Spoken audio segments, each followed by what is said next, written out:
In this video, I'm going to talk about the large intestine, or the colon. So the colon, the large intestine, it's about 5 feet long, and it extends from the ileocecal valve, the ileum of the small intestine, extends from the cecum, this is the first portion of the large intestine, all the way to the anus, so the anal canal. So you have the anal canal here. So the large intestine and the parts, the major parts, so we have from the cecum. The cecum is the first portion of the large intestine. Now hanging down from the cecum, you have the vermiform appendix. The appendix structurally is part of the digestive system, but it has no digestive function. So again, it's hanging on to the large intestine, but it doesn't have any digestive function.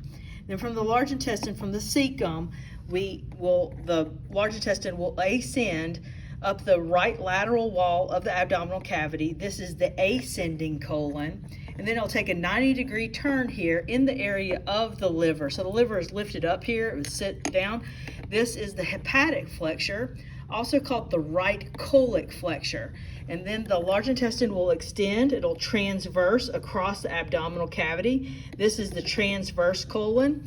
And then we see another 90-degree turn in the area. The spleen is not here, but the spleen would be right about here.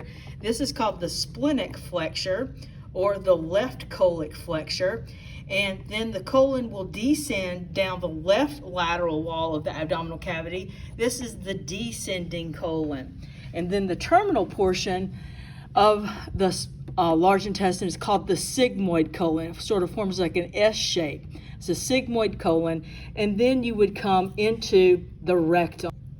Most of the colon actually is retroperitoneal, except for the transverse colon and the sigmoid colon. Now the sigmoid colon, even though it's not retroperitoneal, it's anterior to the sacrum, and so is the rectum and the anal canal. So these would be more pelvic structures rather than abdominal structures. Then the rectum is sort of like a holding facility for feces before it moves out of the large intestine.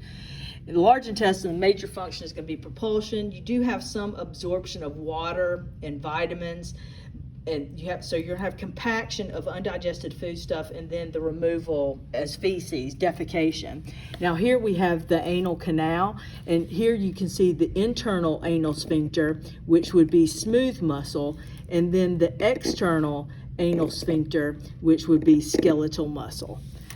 That's going to be it for the large intestine.